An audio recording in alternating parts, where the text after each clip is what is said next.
good cusub waa magaalo ku taalo gobolka Afdheer kana tirsan maamulka kilka shanee dalka Ethiopia cusbada ugu badan ee dalka Ethiopia laga isticmaalo ayaa laga soo saaraa dadka deegaanka iskaashato gaar ah sameystay iyana ugu badan dadka cusbada halkaasi ka soo saara kadibna ka sii dhoofiyo Shaafici Cabdi Shukri waa madaxa walaalaha Afdheer ee cusbada halkaasi ka soo saaro 5 ilaa 7 kilomitir baa laga soo saaraa inta kalena waa kayd oo waxaan leenahay inta kalena kayd weeye oo waxaan leenahay xilliga dhulka uu isbedelo oo cimiladu ay isbedesho in iyadana la isticmaalo hadba dhulka wad garanaysan sida markii muddo hadda dhulkaas waa hor isticmaali jirnay haddana xogaa isticmaalka sida hore uu maartay uu ka yaraadayo macdanta markay hadda meesha xiran bay u yar badanaysaa marka dad badan oo gobolka Afdheer degan guud ahaan gobolka Afdheer waxaan dhihi karaa 70 ama 80 waxa way ka faa'iideystaan macnaha waa cid kasta barkad bay ku leedahay halkan degmooyinka sida Hargeysa iyo Baarey iyo Jarato kale special kuwa gaar bay maanta u isticmaalaan dadkooda iyo gaar u leeyihiin barkadaha dhulka marka dad badan baa saas u leh haddaba marka hanaanka cusbadan loo soo saarayo marka indhaha u qabtaan kaliya maskaxda waxa ku soo dhacaysa inay ka kooban yihiin xaani iyo carro la tuuray balse Shaafici wuxuu ka warramayaa hanaanka cusbadan ee uga soo qaadaan godka halkan waa meesha lagu daaweeyo milixda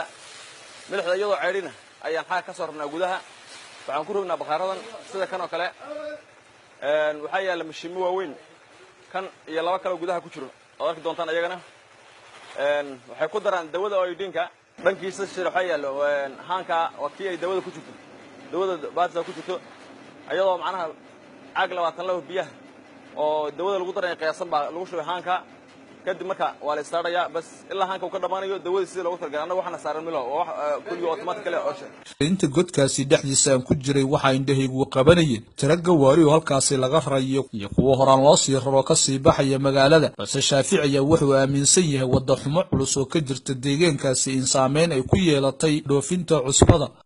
dibadda kale jidadka dawada aragteen wadooyinka way gooyihiin baabuurta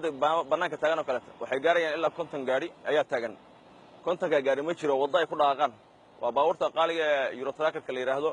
gaari kasta waa la raaw shiraacan yahay laakiin barta ku dhaaqi laha ma wajirtaba waa inuu taagnaado noqon muddo bil ah oo halka taagnaado si macnaha wadada markay furanto oo ay dadka masaakiinta ee xoogsta ay meelaha dhiiqooyinka guraan ee wadooyinka la waxayay waxa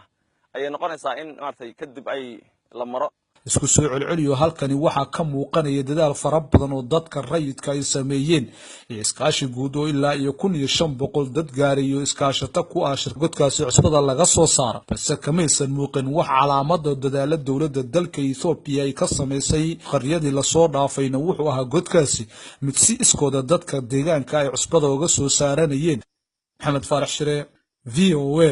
gobolka Soomaalida dalka Ethiopia deegaanka god cusbo